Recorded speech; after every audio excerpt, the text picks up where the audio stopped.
对许多人来说，有一种童年回忆叫鱼冻。吃不完的红烧鱼，放一夜便会凝结。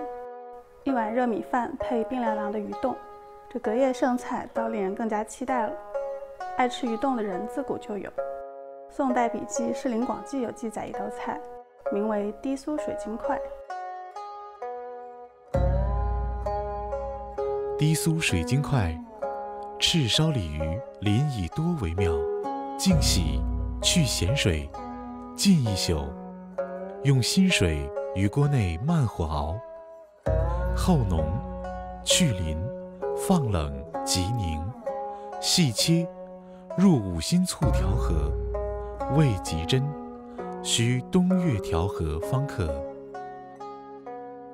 这低酥水晶块用的是赤烧鲤鱼，也就是鱼尾鱼鳍都泛着红色的鲤鱼。鲤鱼的鳞片大而厚，最适合做鱼冻。而调味用的五辛，其实是个佛教用语。佛经中将葱蒜酒、蟹、辛渠称为五辛，说这些菜熟了吃让人思淫欲，生着吃又让人臭脾气，所以不适合修身养性的礼佛之人。葱蒜酒都是常有的，蟹俗称教头，常用来做腌菜。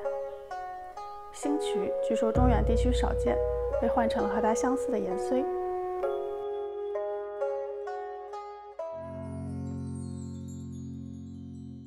五辛都是辛辣之物，最能去鱼腥。赤烧鲤鱼可能不那么常见，可以找附近的卖鱼摊主讨要一碗鱼鳞，草鱼、鲤鱼、青鱼都可以。鱼鳞都算作湿垃圾嘛，不要来也就浪费了。加一勺盐揉搓，仔细清洗干净，去掉表面的粘液，下开水里汆一汆，便可以彻底的去除鱼鳞腥味儿。若只是鱼鳞，味道可能略显单调，最好再选一条足够新鲜的大黄鱼，清理内脏但不去鳞。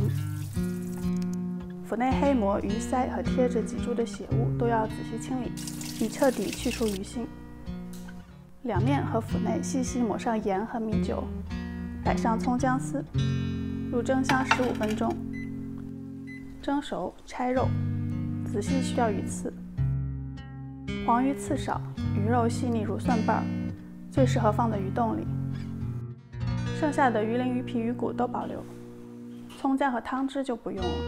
刚汆过水的鱼鳞和黄鱼的皮鳞骨一起放入汤锅，热水没过食材，下姜丝、陈皮、花椒、米酒去腥，大火煮开转小火，熬煮约40分钟。待汤汁粘稠，拌没过食材时，加盐调味儿。鱼的鳞皮骨中都含有大量胶原，这就是为什么冷却后可以凝结成冻。如果讨要不到这么多鱼鳞也没关系，身为现代人，我们有吉利丁的帮助，冷水泡软后使用，能帮助鱼冻变得结实。鱼汤用细纱布过滤，搅拌让吉利丁融化。取一个保鲜盒，放入一半鱼肉铺平，倒入一半鱼鳞汤，冷冻20分钟。大致凝结后，再放入剩下一半鱼肉鱼汤，冷藏至完全凝结。反扣出来，锯齿刀切片，将葱蒜酒、腌教头、香菜分别细细切碎待用，混合香醋、生抽、香油、五辛碎，淋在切好的水晶块上，变成了。冰凉凉的鱼冻质地胶软，入口即化，只留下嫩而无骨的鲜鱼肉。香醋解腻，配合五辛的辛辣，让这低酥水晶块吃起来只有鲜美，没有鱼腥。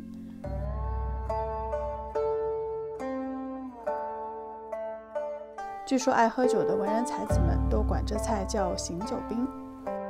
南宋词人高观国有词为证：玉鳞熬出香凝软，并刀断处冰丝颤。红铝煎堆盘，清明相映寒。纤柔分劝处，腻滑难停住。一喜醉魂清，真诚醒酒冰。